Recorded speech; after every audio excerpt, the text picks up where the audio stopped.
कि भागवते परीक्षा पांडित्यम। आप कितना बड़ा विद्वान है, इसकी परीक्षा भागवत से ही होती है।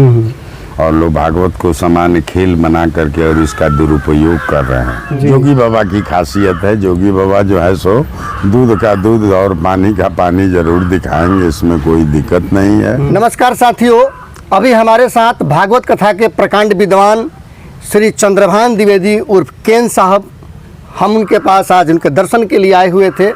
इटावा प्रकरण पर बात करेंगे और ये जानकारी देने का प्रयास करेंगे कि क्या जो भागवत कथा के संपूर्ण ज्ञानी नहीं हैं वो ज्ञान देने पहुंच रहे हैं और ज्ञान दे भी रहे हैं, उनसे समाज को क्या प्रभाव पड़ेगा, ज्ञान कौन दे सकता है और ज्ञान कौन नहीं दे सकता है। महाराज जी बहुत बहुत स्वागत करते हैं। खूब खुश रहिए, सदा मंगल हो। दरअसल में ज्ञान देने का अधिकार ज्ञानी को ही होता है जी। और इसके बाद भी आपके यहाँ समाज में लोग इसको साधारण खेल बना दिए हैं जी। ऐसे धर्मशास्त्र भागवत में लिखा गया है कि भागवते परीक्षा पांडित्यम जी। आप कितना बड़ा विद्वान है, इसकी परीक्षा भागवत से ही होती है। और लोग भागवत को सामान्य खेल बना करके और इसका दुरुपयोग कर रहे हैं। तो ऐसे भागवत कहने का अधिकार हर प्राणी को है।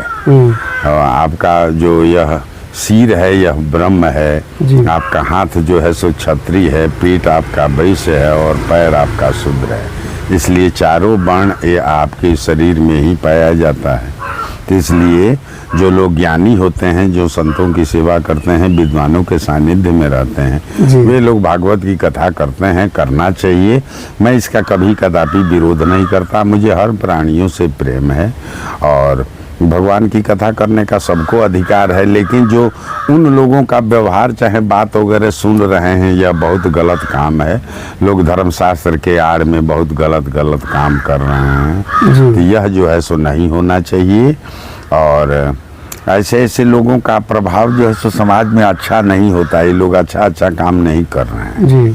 तो वहाँ के ब्राह्मण समाज के द्वारा उनका चोटी काट दिया गया और सिर मुंडवा करके उनके साथ दुर्व्यवहार भी किया गया। सुने हैं, अभी आपके द्वारा भी सुने, अब टीवी पर भी देखे उनका चोटी वगैरह काटना।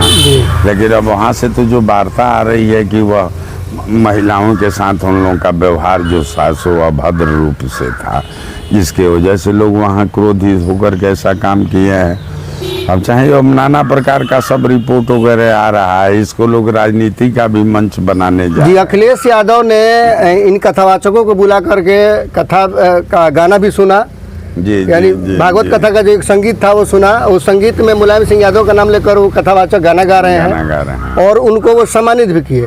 इधर योगी बाबा उन लोगों के ऊपर FIR करवाए हैं और जांच करवा रहे हैं कि किसमें क्या दोष है। यही तो होना चाहिए।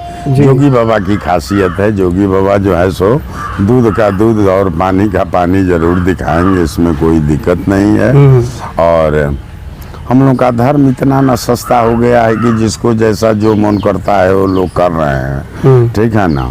तो अब उसमें मैंने मेरा भी भगवान से प्रार्थना रहेगा कि सद्विचार सद्बुद्धि सबों को प्रदान करें। और यह सबसे बड़ा काम है कि जो लोग कथा वगैरह कर रहे हैं उन लोगों को अपने चरित्र पर, अपने कर्म पर विशेष ध्यान देना चाहिए। इन्हीं लोगों का प्रभाव न समाज के ऊपर पड़ेगा।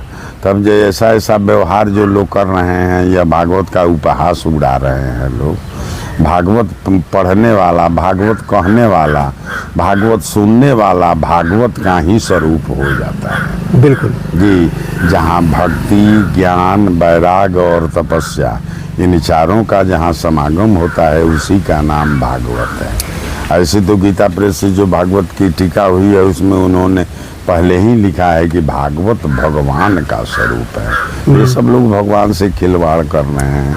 महाराज जी, इटावा की जो कहानी है, ब्राह्मण और यादवों में वैमनस्य बढ़ता जा रहा है।